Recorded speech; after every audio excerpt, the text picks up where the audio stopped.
जो है ना वो करते हैं, एक्सक्लूड कर देते हैं कि जी ये वुमन है या जी सॉफ्ट कॉर्नर हो, तो प्लीज़ जो ज़रा इस पे थोड़ा रोशनी डालें। देखिए, बड़ी बड़ी सिंपल सी बात है कि पहली बात तो ये क्लियर कर देते हैं दुनिया के सामने कि जो बीएलए है ना, एक डेजिग्नेट टेरर ऑर्गेनाइजेशन है।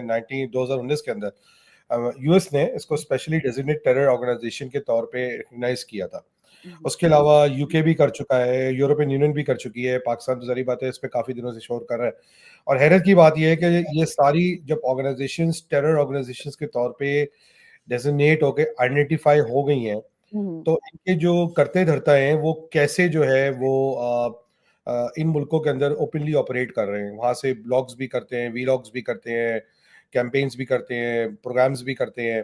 ठीक है, तो ये एक सोचने वाली बात है। ये बिल्कुल ऐसी बात होगी अगर पाकिस्तान कोई ग्लोबल टेरर ऑर्गेनाइजेशन को अपने मुल्क को प्लेटफॉर्म दे दे, तो क्या वो बर्दाश्त होगा? बिल्कुल नहीं बर्दाश्त होगा। तो ये सवाल जो है ये थोड़ा सोचने वाली बात है। जरा सा हिंट भी मिलती है तो जी एकदम सैंक्शन की धमकी आ जाती है। यस, बिल्कुल। we are not a state which can impose sanctions on UK and US और अदर कंट्रीज, बट जो रूल्स उनके लिए हैं वो रूल्स हमारे पर भी अप्लाई होते हैं। तो ये तो सवाल आई थिंक जैसे लास्ट टाइम हमारे प्रोग्राम में हुआ था, ये तो पाकिस्तान का जो फॉरेन ऑफिस है उसको अब टेकअप करना चाहिए इन पॉइंट्स को कि जी किस तरह जो है इन चीज़ों को अलाउ किया जा रहा है। अच्छा, अब हम आ जाते हैं बारंग बलोच के ऊपर ना।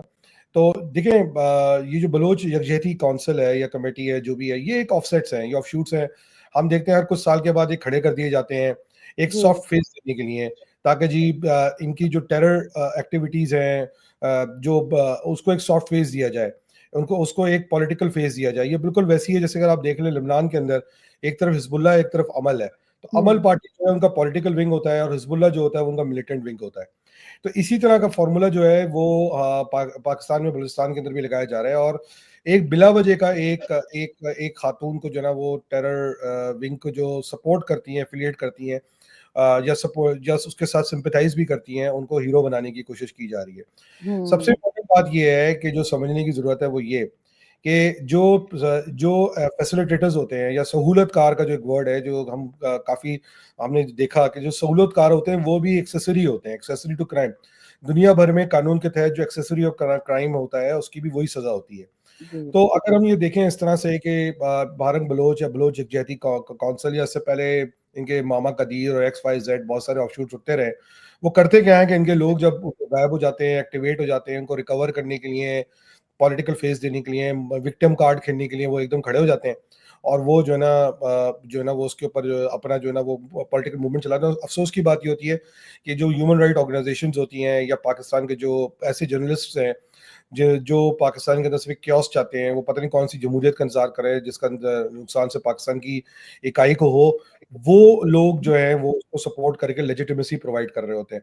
एक चीज अगर हमें ना भूलनी चाहिए कि ये जो डॉक्ट्राइन है जिसको हम देख रहे हैं ये अजीत दोवल डॉक्ट्राइन है, जो हुँ, कई साल पहले अजीत दोवल ने आके पब्लिकली ये बात कही थी, कुछ छुपी ढकी बात नहीं है। उन्होंने जो चीज उस वक्त लेआउट की थी वही हमें आज होती नजर आ रही है बलूचिस्तान के अंदर। तो मुझे नहीं समझ में आता कि इस अजीत दोवल डॉक्ट्राइन को समझने में कितनी मुश्किलात हो रही हैं और इसको क्यों लोग कोई सपोर्ट कर रहे हैं।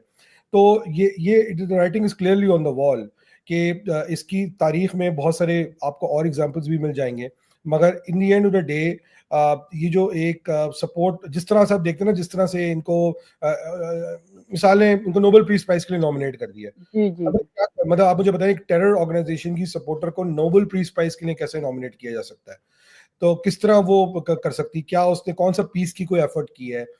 उसका उसका जो एक्शन है वो सारा का सारा जो है वो अग्रेसिव है, वो स्टेट को गाली दे रही है, ये कर रहा है। तो ये इट्स नॉट इम्पॉसिबल। आखिरी पॉइंट ये कि आज सुबह मुझसे मैं कहीं बैठा हुआ था तो मुझसे सोशल मीडिया पे कुछ लोग बहस कर रहे थे कि जी फिरौन को याद करें और करबला को याद करें। देखिए, मैं पब्लिक को आपके प्रोग्राम के तवज्जो से कहना चाहता हूँ, ना ये कौम मूसा है ना ये इन करबला का है, ये मुल्क के गद्दार है। और बिल्कुल। गद्दार हैं उनके साथ कुरान और शरीयत भी इस बात की इजाज़त देती है कि जो रियासत का गद्दार हो उसके साथ उसी तरह का ट्रीटमेंट की इजाज़त दी गई है। ये हमारी सुन्नत भी है और कुरान भी हमें इस चीज़ की इजाज़त देता है। तो point of the matter is कि ये पाकिस्तान की रियासत को ब्रेक करना चाहते हैं और इनके साथ वही ट्रीटमेंट होना चाहिए जो मुल्क के गद्दारों के साथ होता है।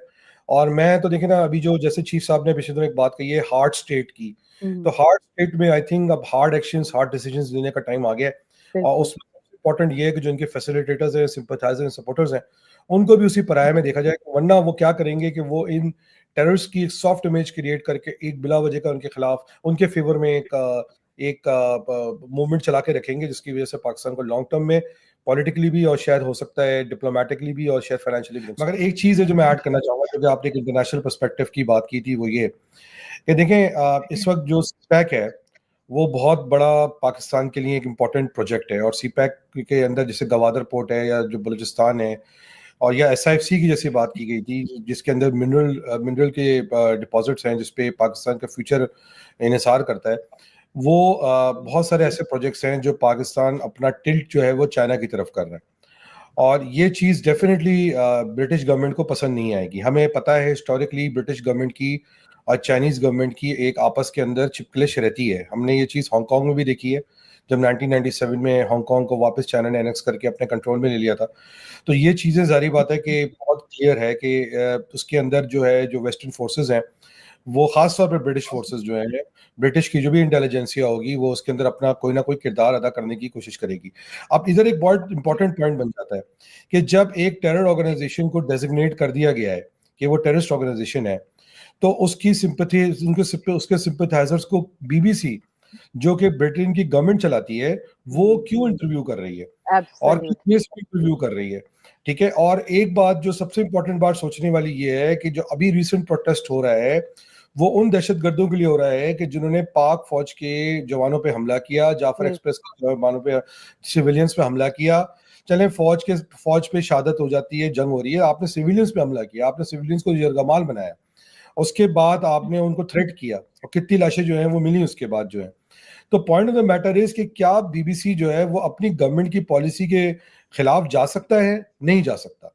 तो इसका मतलब ये जरूर है कि ये जो बलूचिस्तान के अंदर जो अनरेस्ट क्रिएट किया गया है वो सिर्फ और सिर्फ इसलिए क्रिएट किया गया है कि जो है आपका जो है ना किसी तरह से भी सीपैक जो है वो कामयाब ना हो जाए। और सीपैक के कामयाब होने का मतलब ये है कि जो one belt one road initiative है उससे जो चाइना को वार्म वाटर पोर्ट्स का एक्सेस मिलने जा रहा है वो कहीं अचीव ना हो जाए।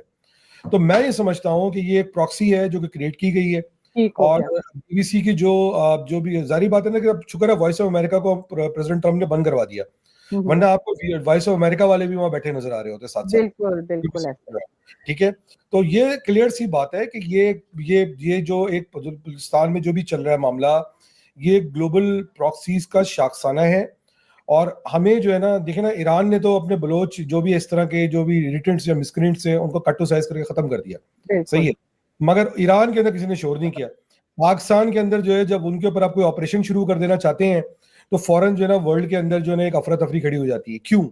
क्योंकि अगर उनको पता है कि अगर पाकिस्तान ने सीपैक के साथ चाइना के साथ बलूचिस्तान को डेवलप कर लिया, जब बलूचिस्तान के अंदर चाइनीज ने या सदर्न पार्ट ऑफ पाकिस्तान में कराची में या बलूचिस्तान में चाइनीज ने अपने बेसिस को स्टैब्लिश कर लिया या अपने बिजनेस वेंचर्स को स्टैब्लिश कर लिया, तो फिर उनको चाइना को निकालना मुश्किल हो जाएगा। तो इसी का जो शाखसाना है उनको प्रॉक्सी चाहिए, और वो प्रॉक्सी जो उनको BLA BRA BSO XYZ और अब महारंग बलोच के फॉर्म में मिल गई है और वो उसको यूटिलाइज कर रहे हैं।